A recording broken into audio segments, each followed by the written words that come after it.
14. O final da guerra. Se alguém me perguntasse qual a exata definição de cura quântica, eu responderia: a cura quântica é a capacidade de um modo de consciência, a mente, para corrigir espontaneamente os erros em outro modo de consciência, o corpo. Trata-se de um processo fechado em si mesmo. Se me pedissem uma definição mais abreviada, eu diria apenas que a cura quântica produz a paz. Quando a consciência se fragmenta, desencadeia uma guerra no sistema mente-corpo. Essa guerra está por trás de muitas doenças, originando o que a medicina moderna define como componente psicossomático das enfermidades. Os rishis talvez a denominassem um medo nascido da dualidade e a considerassem não um componente, mas a principal causa de todas as moléstias. O corpo enviará vários sinais para indicar que existe uma guerra. Há pouco tempo uma mulher franco-canadense veio me procurar, porque sofria do mal de Crohn, uma grave perturbação intestinal, caracterizada por diarreia crônica, incontrolável e acompanhada de dolorosa inflamação. Embora a causa do mal de Crohn seja desconhecida, sabe-se que ele ataca principalmente jovens adultos. Pode estar ligado a uma deficiência no sistema imunológico. O trato intestinal é muito sensível a estados emocionais, e no caso dessa paciente, não me surpreendia ao ouvir que ela trabalhava longas horas sob forte tensão em uma agência de propaganda no centro de Boston. Depois de conversar um pouco com ela, descobri que, alguns anos antes, aprenderá a meditar. Perguntei se ainda se entregava à prática e a paciente respondeu que não tinha tempo. Quando ocasionalmente sentava-se para meditar, não adiantava muito, porque, em geral, adormecia em poucos minutos. Então, eu quis saber se ela havia adaptado sua dieta para ajudar sua condição, se diminuir o ritmo de vida ou se pensar em se transferir para um emprego menos estressante. Demonstrando certa impaciência, a mulher respondeu não, de novo, não pretendia permitir que aquela doença, que lhe causava tantas dificuldades, governasse sua vida. Olhe, falei, você tem uma doença muito grave.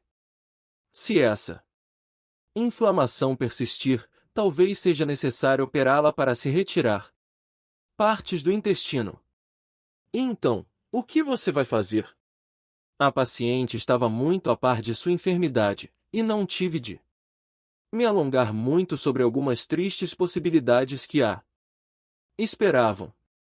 A cirurgia em questão envolve considerável desfiguração, já que, ao se remover parte do intestino, é preciso colocar um tubo e bolsa externos para se recolher a eliminação. Apesar de todo esse desconforto, a doença não está curada e tende a voltar em outras partes do intestino. É por isso que estou aqui, respondeu a mulher. Quero uma técnica mental que me ajude a continuar a levar uma vida normal. Eu via o resultado do que os rishis chamavam de praja. A parádia, o equívoco do intelecto. O corpo da paciente estava gritando por cura, e era o que pedia sempre que a mulher tinha uma crise.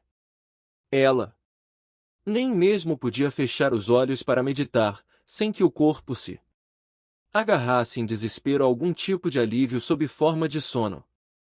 No entanto, sua mente interpretava esses gritos de socorro como irrelevantes ou aborrecidos.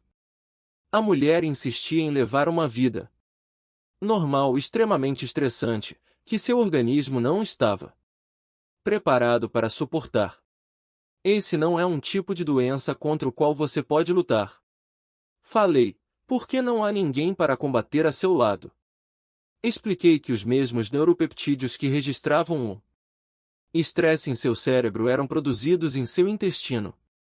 Quando ela sentia medo, frustração ou preocupação, emoções idênticas estavam sendo vivenciadas em seu abdômen, literalmente idênticas. Acrescentei que, em minha opinião, ela não necessitava de uma nova técnica mental, precisava deixar seu corpo fazer o que queria, ou seja, curar-se. O melhor meio de cooperar para isso era dar ao corpo o descanso que ele estava exigindo, meditar, modificar a dieta e se dar conta de que nenhuma gratificação extraída do emprego poderia superar o perigo em que se colocará. A natureza procurava lhe dizer algo muito importante, uma vez que prestasse atenção a ela, seus problemas se corrigiriam por si. Em um caso como o seu, prossegui, você já tem o melhor remédio com o qual poderia sonhar, sua própria atenção. Neste momento, a qualidade dessa atenção é temerosa e tensa, e por isso não a melhora. No entanto, assim que sua percepção se assentar e perder o medo, seu corpo irá se recuperar. Só depende de você. A paciente ouviu-me com interesse, mas senti que não estava gostando do que eu dizia. O equívoco do intelecto é insidioso. Ele se recusa a acreditar que tudo está acontecendo numa realidade mente. Corpo e cria a ficção de que o corpo doente está em algum outro lugar. Em qualquer lugar que não seja aquele em que se encontra. A enfermidade é um nítido sinal de que há uma guerra em andamento. De acordo com a Ayurveda, o conflito está se desenrolando aqui dentro, ao contrário do que afirma a teoria da doença causada por micróbios, que procura nos dizer que a guerra começou lá fora. Por invasores de todos os tipos, bactérias, vírus, carcinógenos etc. que estão à espreita, prontos a nos atacar. Contudo, pessoas saudáveis vivem entre esses perigos com muita segurança. Somente quando o sistema imunológico falha, como no caso da AIDS, nos conscientizamos de que nossa pele, pulmões, mucosas, intestinos e muitos outros órgãos aprenderam a coexistir com organismos externos em delicado equilíbrio. A pneumonia que os aidéticos habitualmente contraem é causada por uma variedade do pneumocistis, sempre presente nos pulmões de todos nós. O vírus da AIDS ativa essas enfermidades de dentro para fora, ao demolir uma parte do sistema imunológico, as células T, rompendo assim a rede de informações que nos mantém como um organismo.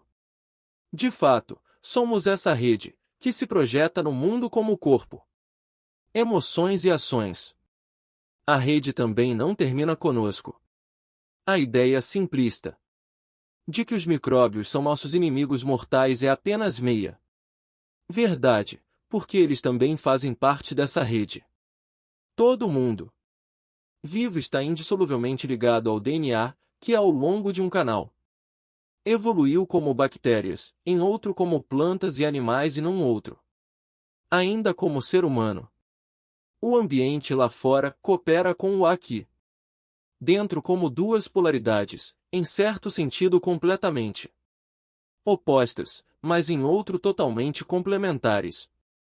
Se você olhar para a realidade do ponto de vista de todo o DNA, não apenas o humano, então há uma rede global de informações que deve ser mantida viva e saudável. Os vírus, por exemplo, são capazes de sofrer mutações muito rapidamente, é por isso que a vacina que o imuniza contra a gripe deste ano em geral não será eficaz no próximo. O vírus da gripe já deve ter sofrido mutação em algum lugar do mundo, transformando-se numa linhagem completamente diferente.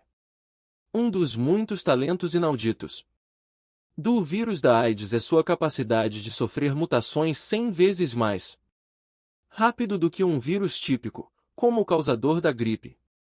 Os pesquisadores recentemente especularam se o motivo pelo qual os vírus sofrem mutações com tanta rapidez está na necessidade de acompanharem o passo do surgimento de novas variantes de bactérias, levando assim, a todas as partes do planeta, a notícia de que a vida está mudando. Pegar uma gripe, portanto, é como se atualizar com as notícias. Seu DNA fica sabendo sobre as alterações que estão desafiando o DNA do mundo e, então, enfrenta o desafio, não de forma passiva, mas ativamente. Ele precisa provar sua viabilidade sobrevivendo ao vírus. O sistema imunológico se apressa a enfrentar o invasor, e eles se engalfinham em batalhas, molécula contra molécula. Toda a operação ocorre num átomo, e não há espaço para erro. As células macrófagas avançam rapidamente para descobrir a identidade dessa nova forma de vida, sondar suas fraquezas vitais, em seguida, mobilizam o material genético em seu próprio DNA, que romperá as moléculas do vírus, tornando-as inofensivas. Ao mesmo tempo, as células imunológicas também destroem qualquer uma das células do corpo que deram abrigo ao invasor. Essas células hospedeiras infectadas ainda não morreram de gripe. Elas estão empanturradas de vírus vivos que constituem uma ameaça, mesmo depois de as células imunológicas terem eliminado toda a gripe que circula na corrente sanguínea. Para matar uma célula hospedeira infectada, certas células imunológicas, as células T, exterminadoras, prendem-se externamente a ela e fazem buracos na parede celular. Como um pneu que se esvazia, a célula hospedeira perde seu conteúdo líquido e vai murchando, até morrer. No entanto, a célula hospedeira não é apenas eliminada, seu DNA também é destruído por outros sinais vindos das células imunológicas agressoras. Esse é um aspecto absolutamente fascinante de todo o processo. O que realmente acontece é que um pedacinho de seu DNA, a célula imunológica, está destruindo outro pedacinho de seu DNA, a célula hospedeira, que de fato não passa de uma cópia de si mesmo. A única diferença entre os dois é que o segundo pedacinho de DNA, o do interior da célula hospedeira, cometeu o equívoco de cooperar com o vírus da gripe. Ninguém sabe por que isso acontece. Como vimos no capítulo anterior, nossas células misteriosamente deixam-se matar de dentro para fora, quando os vírus as atacam. Em termos físicos, o vírus não é páreo para a célula, pois é milhares de vezes menor e menos complexo. Como escreveu um médico, é como se uma bola entrasse pela janela de um arranha-céu e todo o prédio ruísse. Você poderia pensar que equívocos desse teor demonstram a imperfeição da inteligência do corpo, mas isso seria superficial demais. O que realmente acontece num caso como o que descrevi é um notável exemplo da cura quântica em funcionamento. De fato, a ideia de que está havendo uma guerra é outra meia-verdade, pois, quando um pedacinho do DNA destrói outro, estamos sendo testemunhas de um processo totalmente autocontido. Cada segmento da reação contra a doença, desde as células patrulheiras, que de início vão de encontro ao invasor, às células hospedeiras, que o abrigam, aos macrófagos, às células T ajudantes, às células T exterminadoras, às células B e assim por diante, são todos o mesmo DNA expressando suas várias capacidades. Em outras palavras, o DNA decidiu montar, em seu próprio favor, um drama em que todos os personagens são desempenhados por ele mesmo. Por que o DNA usaria uma máscara para sucumbir ao vírus e outra para avançar e destruí-lo? Ninguém até agora conseguiu uma resposta para essa profunda questão, mas ela deve ter sua lógica no esquema da vida, o drama maior encenado por todo o DNA do mundo. Só posso especular que estamos presenciando o DNA enriquecer a vida, acrescentando-lhe o máximo de variações que possivelmente podem existir no planeta. Nada do que acontece ao DNA é perdido, Tudo fica no interior do sistema autocontido. Uma vez derrotado o vírus da gripe, o DNA registra o combate produzindo novos anticorpos e células de memória especializadas, que ficam flutuando no sistema linfático e na corrente sanguínea por anos seguidos, aumentando o imenso depósito de informações que o DNA vem acumulando desde que a vida começou. É assim que ele faz de você um ator no palco do mundo. Quando olho pela minha janela, vejo uma via expressa com várias faixas de circulação, onde os carros trafegam em alta velocidade. De tempo em tempo, um avião a jato passa mais baixo, assustando um bando de pássaros. Gaivotas circulam pelo céu, pois estou a uns 40 quilômetros do mar e posso sentir o cheiro característico do oceano, rico em vida marinha. Todo esse espetáculo, inclusive eu, é a peça teatral do DNA, que foi projetada a partir de uma molécula cuja responsabilidade é desdobrar-se em nova vida, sem jamais comprometer a vida como um todo. Alguém, certa vez, estimou que o DNA de todas as pessoas que já viveram caberia numa colher de chá. No entanto, se o DNA contido no núcleo de uma única célula do corpo fosse desenrolado, seus fios, colocados uns após outros, mediriam 1,5 metros.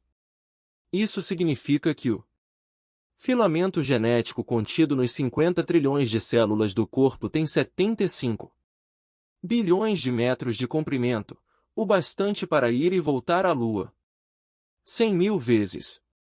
Os Vedas dizem que a inteligência do universo se estende do menor dos menores até o maior dos maiores, e o DNA é a prova física dessa afirmação. Portanto, deve ser errado pensar que o conflito seja a norma. Em geral, existe paz entre seu DNA e os DNAs que estão lá fora. Para cada vez em que foi necessária uma guerra contra uma doença, existem dezenas, se não centenas, de vezes em que seu corpo venceu um ataque sem nenhum sintoma externo. Só quando há uma distorção aqui dentro é que o sistema imunológico perde sua capacidade de defender, curar e lembrar em completo silêncio. Tendemos a esquecer que a paz é a regra. Os psiquiatras e sociólogos aceitam como certo que o homem moderno está profundamente dividido em sua psique. O aumento dos males relacionados ao estresse, à depressão, à ansiedade, à fadiga crônica e à doença da pressa são sinais dos tempos. O ritmo frenético de trabalho, da vida em geral, acostumou-nos ao tumulto. Hoje, as pessoas já estão plenamente doutrinadas pela ideia de que um certo grau de conflito interno é normal. A guerra, parece, foi iniciada por nós e está fazendo suas baixas, como sempre acontece. Tudo isso é o que eu gostaria de ter explicado a Chitra, a jovem mulher com câncer no seio cuja história abriu este livro. Ela teve a sorte de receber uma cura que pareceu milagrosa. No entanto, enquanto eu escrevia estes últimos capítulos, seu caso modificou-se por completo. As células do câncer haviam sido derrotadas, mas não a memória delas. Como Chitra continuava extremamente ansiosa com a possível volta da doença, concordamos que deveria prosseguir com a terapia convencional. Ao mesmo tempo, ela prometeu praticar a meditação e a técnica da bem-aventurança que eu lhe ensinara. Fiquei sem vê-la por um mês, e, então, Chitra ligou dando-me mais notícias. Seus médicos haviam detectado uma dúzia de pequenas sombras em sua tomografia e as haviam interpretado como câncer cerebral. Dominada por extremo pavor, ela começou uma radioterapia intensiva, desta vez acompanhada de quimioterapia experimental. Mas estava enfraquecida pela contenda anterior com o câncer de seio e sofreu graves efeitos colaterais, inclusive depressão. Parou de meditar e não voltou mais para o tratamento ayurvédico. A contagem de plaquetas em seu sangue caiu violentamente. As plaquetas são células críticas no processo de coagulação, o que significava que seria perigoso demais prosseguir com a quimioterapia. Os médicos constataram que a medula óssea estava produzindo anticorpos que atacavam suas próprias plaquetas, provavelmente uma reação às muitas transfusões que Chitra receberá, e pensaram num transplante de medula. No entanto, antes procuraram trocar o plasma sanguíneo. Durante o procedimento, Chitra teve uma crise e logo desenvolveu grave anemia e uma série de infecções. A essa altura, seu caso estava se tornando um desastre crescente. Ela recusou uma outra transfusão de sangue, apavorada com a ideia de pegar AIDS. Devido à agitação, precisou ser medicada com morfina e Valium, administrados por via intravenosa. Sua percepção foi ficando cada vez mais embotada e pouco depois Chitra entrou em coma. Provavelmente devido ao choque, ao que se seguiu uma pneumonia. Os médicos informaram seu marido de que ela talvez não se recuperasse. Um dia depois, Chitra morreu. Ela não foi vítima do câncer, mas do tratamento, e não posso deixar de pensar que a morte por câncer talvez fosse mais humana. O falecimento dessa inocente e dedicada jovem foi um grande golpe para todos aqueles que a conheciam. Embora eu não tivesse consolo a oferecer, liguei para Raman, o marido, que estava terrivelmente abalado. Durante alguns meses nós dois havíamos visto Chitra entrar na luz da vida e voltar para a sombra da morte, compartilhando com ela extremos de alegria e de desespero. Foram feitos sinceros esforços para salvá-la, porém não posso me livrar do sabor amargo de conhecer, como todos os médicos, a barbárie de nossa atual abordagem do câncer. Diariamente, um médico especializado na área vê pacientes que se submeteram a algum devastador tratamento de câncer que foi considerado bem-sucedido porque as células doentes desapareceram. Mas se esquece do enfraquecimento do corpo como um todo, do constante perigo da volta do câncer causado pelo tratamento em si e do permanente estado de medo e depressão que tão comumente acompanha a cura. Viver em constante temor, mesmo sem câncer no corpo, não é um bom estado de saúde. A guerra não acabou. Desapareceram apenas os conflitos abertos, cedendo lugar à guerrilha clandestina. A atual filosofia no tratamento do câncer é que a mente terá de aguardar enquanto o corpo suporta a devastação. Em outras palavras, encoraja-se um combate aberto no sistema mente-corpo. Como isso pode ser chamado de cura? Num choque entre mente e corpo, o paciente está lutando nos dois campos, pois trata-se de sua mente e de seu corpo. Não está claro que, quando surgir um perdedor, o derrotado será ele mesmo?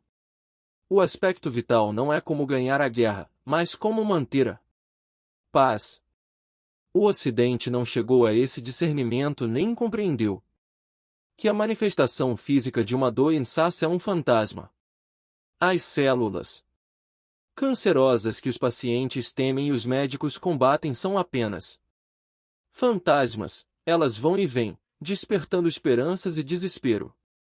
Enquanto o verdadeiro culpado, a memória que cria a célula cancerosa, continua sem ser detectado. O Ayurveda nos dá os meios de chegarmos diretamente ao nível de consciência capaz de exorcizar essa memória. Pensando em Chitra, imagino quanto tempo levaremos antes de ampliarmos nossa visão.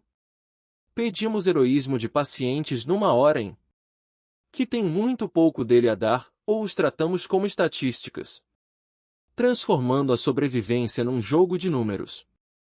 O Ayurveda nos manda colocar a responsabilidade pela doença num nível mais profundo de consciência, onde também poderá ser encontrada uma cura em potencial. Dizer que a profunda percepção de um paciente seja responsável por seu câncer é algo que perturba muitas pessoas, e é assim que deveria ser. O Ayurveda, como eu vejo, não concorda que exista uma assim chamada personalidade cancerosa, nem aceita que emoções superficiais, estilos de comportamento e atitudes causem câncer. Alguns pesquisadores estão convencidos de que pacientes que reagem com desânimo e depressão ao câncer têm maior probabilidade de morrer da doença do que os que possuem um forte componente em sua personalidade, cujo nome é vontade de viver. Isso parece indiscutível, mas será que ajuda? Uma pessoa afetada pelo câncer passa naturalmente por ciclos de emoção. Sua vontade de viver é suscetível a loucas oscilações, de um extremo a outro. Isso não é motivo para se esperar o surgimento do perfil de uma personalidade cancerosa típica. Parte das pesquisas originais que supostamente comprovaram a existência da personalidade cancerosa típica baseou-se em grupos de dimensões insignificantes, alguns com apenas 25 mulheres, todas com um único tipo de câncer, o de seio. Porque os psicologicamente sadios, que já dispõem de uma vantagem tão grande, seriam os únicos com esperanças de cura? Essa não é uma pergunta inútil. Recentemente eu estava num avião e por acaso sentei-me ao lado de uma mulher de uns 60 anos. Cheia de vivacidade. Logo vi que era uma americana do tipo clássico. Vigorosa, prática, muito decidida em suas opiniões. Sua família vivia no estado do Maine há gerações e se tornará muito próspera. Como meus pensamentos estavam todos voltados para as questões relativas ao tratamento do câncer, o assunto logo surgiu em nossa conversa. A senhora ergueu o queixo num gesto decidido. Não creio que todos esses médicos saibam do que estão falando, declarou.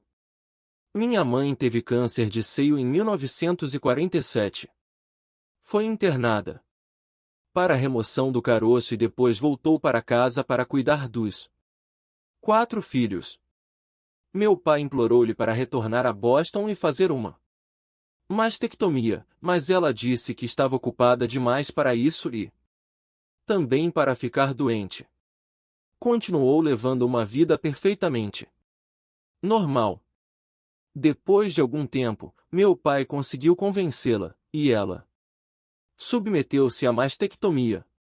Ficou por isso, pois na época não existia radioterapia ou quimioterapia. O que aconteceu com ela? Perguntei. Nada, respondeu a mulher. Minha mãe viveu mais 12 anos, até estar com mais de 70, quando teve uma pneumonia. A família toda reuniu-se em torno de seu leito, ela despediu-se de nós e 3 dias depois morreu. Ouvindo essa história, de repente vi, com um misto de pasmo e tristeza, o que ela revelava, o paradoxo de ser normal.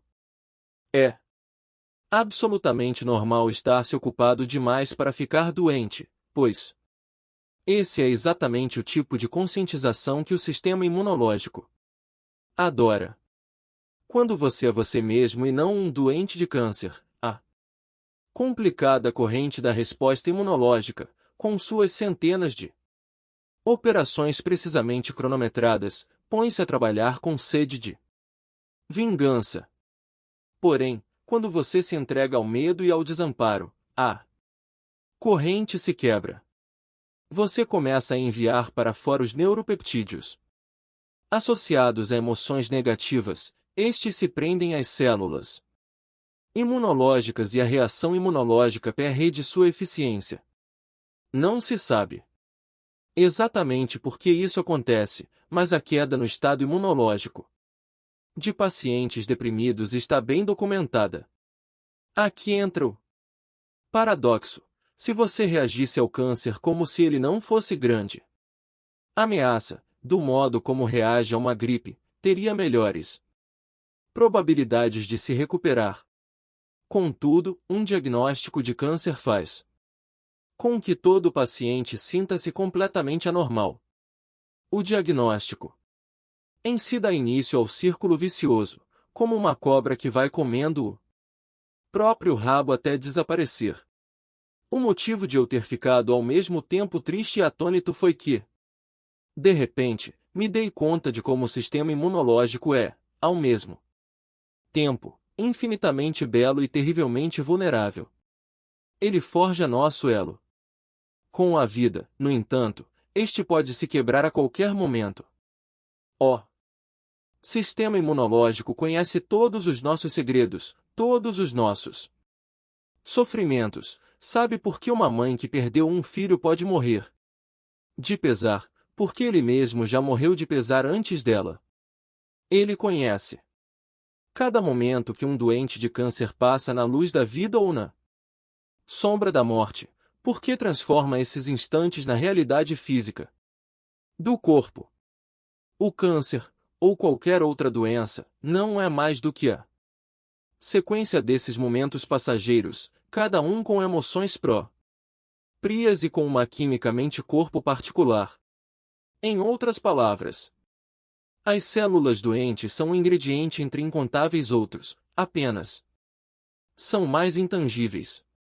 O Ayurveda afirma que muitas condições diferentes interagem para criar a doença, o organismo causador da enfermidade desempenha um papel nela, mas é ajudado pela resistência imunológica do enfermo, pela idade, pela dieta, pelos hábitos, pela época do ano e por muitos outros fatores que contribuem para o eventual resultado clínico. Estudos médicos ocidentais provaram fartamente que o estilo de vida e a estrutura emocional da pessoa influem em seu estado de saúde, mas nos falta a onisciência para avaliarmos todos esses fatores. Um doente de câncer tem toda uma vida atrás de si, povoada de pensamentos, ações e emoções que ninguém mais compartilha com a mesma exatidão. O fato de as emoções jazerem tão fundo não significa que os cancerosos não consigam alterá-las. Pessoas podem ser salvas de seus sentimentos de desânimo e impotência, chegando a um nível ainda mais profundo. Não importa se alguém está envolvido em grande desespero ou enorme autoconfiança, pois ambas as emoções são fantasmas. Por isso o Ayurveda dedica muito menos atenção às emoções superficiais do que a atual medicina psicossomática. O fundamento racional de a medicina védica tratar o câncer ou a AIDS com as técnicas do som primordial e da bem-aventurança está em que esses são apenas níveis de consciência comuns a todos, tanto aos fortes como aos fracos. O próximo caso é o mais bem-sucedido até agora no tratamento de câncer com essas técnicas. A paciente é uma mulher com quase 40 anos, chamada Eleanor.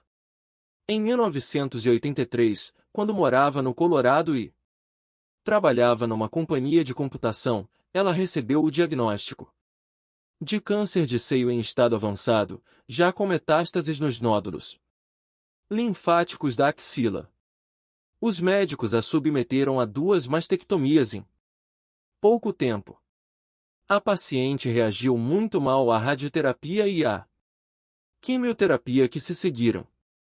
Incapaz de tolerar os efeitos colaterais, Eleanor abandonou o tratamento, embora tivesse sido alertada pelos médicos de que o câncer já se espalhara para os ossos. Os cancerosos com esse tipo de metástase têm apenas cerca de 1% de probabilidade de sobrevivência. Acontece, porém, que em 1986, em plena doença, Eleanor começou a prática da meditação a conselho de seu médico de família. Por intermédio da MT, ela ficou sabendo do Ayurveda. Internou-se na clínica de Lancaster, onde passei a atendê-la e a instruí-la no som primordial para o tratamento do câncer. Os resultados foram notáveis. As fortes dores causadas pela doença nos ossos desapareceram. Esse incidente já foi mencionado antes, no capítulo 9, e sempre que Eleanor voltava para casa para novas radiografias, seu médico encontrava cada vez menos bolsões de câncer ósseo. Já havia passado muito tempo para que essas regressões tivessem sido causadas pelo tratamento anterior. Em geral, um tumor bombardeado com radiação ou atacado pela quimioterapia encolhe muito rapidamente. Se Eleanor sobreviver mais 2 anos, entrará na lista privilegiada de pacientes que venceram todas as probabilidades. No entanto, o que eu quero deixar bem claro aqui é a completa mudança que ocorreu nela. Pedi-lhe para escrever a história de sua doença, partindo de um ponto de vista interior para o exterior. O que me enviou é um notável documento. Inicia-se com o momento mais angustiante de sua vida, quando ela está prestes a entrar na sala de operações para se submeter à amputação do seio.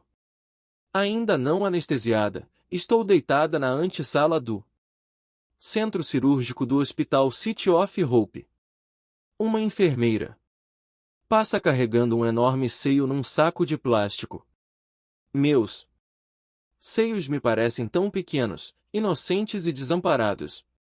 Eu havia amamentado meus filhos e me sentia bem a respeito de meus seios. Eram bonitos, femininos e macios, eu confiava neles.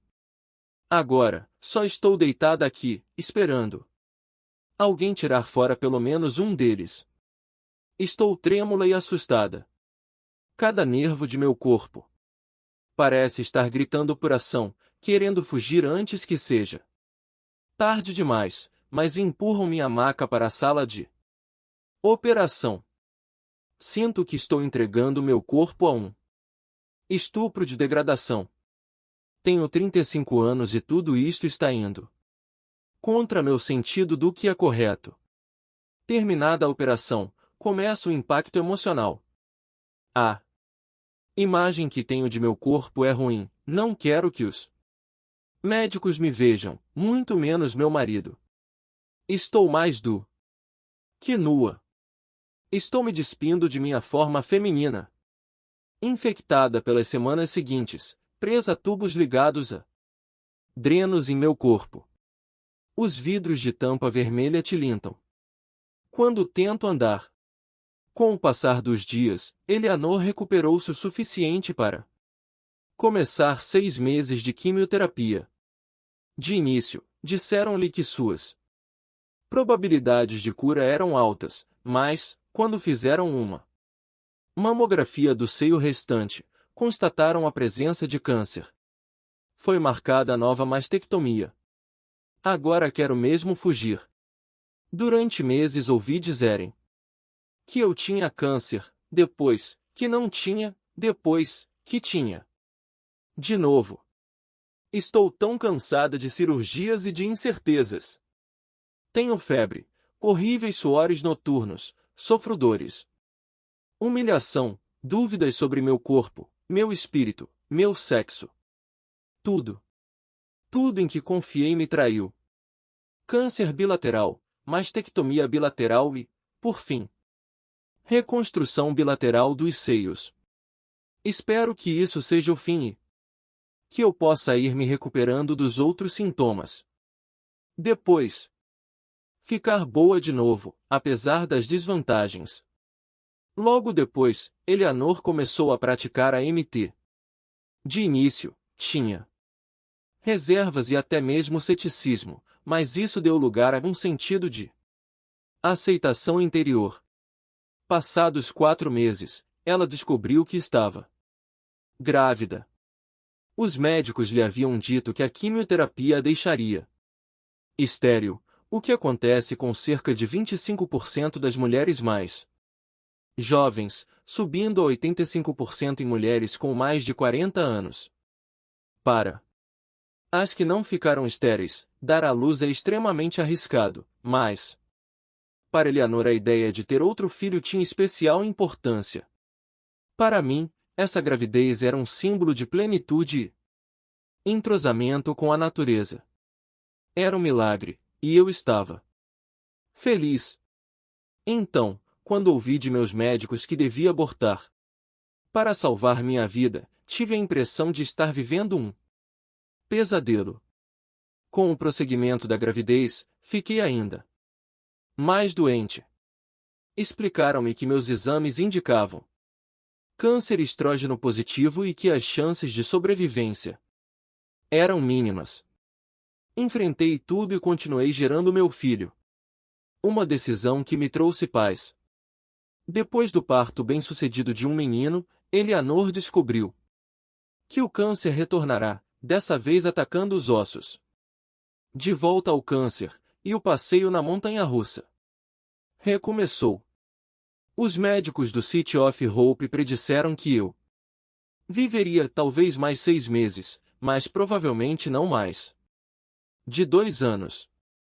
Isso aconteceu há 14 meses, em março de 1987, o câncer avançara muito para o interior dos ossos, as radiografias revelaram uma dúzia de locais cancerosos, em especial nas costelas e vértebras, e eu me sentia muito doente.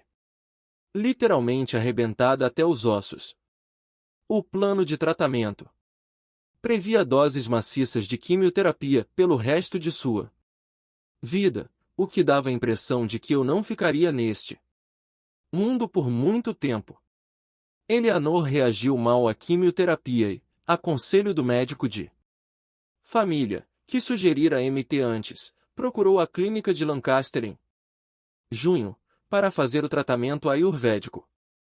Quando a examinei, reconheci que estava mesmo gravemente enferma. Não podia lhe prometer uma cura, mas disse-lhe que havia mais possibilidades do que ela poderia imaginar, seu núcleo interior não fora violado pelo câncer. E tentaríamos fazê-la entrar em contato com ele. Depois de 2 semanas, Eleanor começou a sentir-se muito melhor, tanto física como mentalmente, e saiu da clínica sem dores. Parece que esse foi o momento decisivo.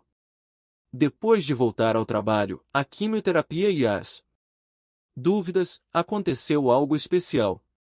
Certa manhã, uma pomba entrou voando num dos armazéns da companhia, e ninguém conseguiu espantá-la de lá. 2 ou 3 horas mais tarde, quando cheguei para o trabalho, a pomba me seguiu. Enquanto eu subia as escadas e pelos corredores, até minha sala, depois, pousou tranquilamente em minha escrivaninha, bem à minha frente. Peguei-a com toda a delicadeza e no mesmo instante senti-me dominada pela emoção, enquanto compartilhávamos o conforto uma da outra. Alguns meses se passaram depois que a soltamos no campo. Em setembro, fiquei sabendo que a tomografia de meus ossos não mostrava nem piora nem melhora. A quimioterapia estava me causando muitos efeitos colaterais. Eu não pretendia abandoná-la, mas os hemogramas indicavam contagens sempre ruins, o que significava que o tratamento devia ser interrompido, ao menos temporariamente. Assim que parei, comecei a me sentir melhor, e então decidi que não continuaria com a quimioterapia, mesmo arriscando-me a morrer. Em dezembro, voltei a Lancaster. Minha estada lá foi maravilhosa, haviam chegado certas ervas especiais para mim, e aprendi a técnica do som primordial para usar em casa. No final de dezembro, outra tomografia dos ossos não revelou alterações. Isso confirmou minha crença de que a quimioterapia era superficial. Continuei com minhas técnicas. E, quando fiz nova tomografia em março, 3 meses depois, ela revelou que todas as bolsas de câncer, exceto uma bem pequenina, haviam desaparecido. O radiologista sorriu e disse que não sabia como isso podia ter acontecido sem a quimioterapia. Ele abraçou-me e, quando eu saía, falou: isto vai entrar para a história.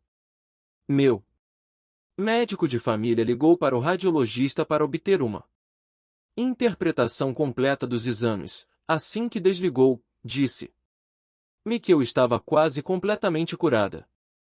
Não pude conter as lágrimas ao ouvir a notícia.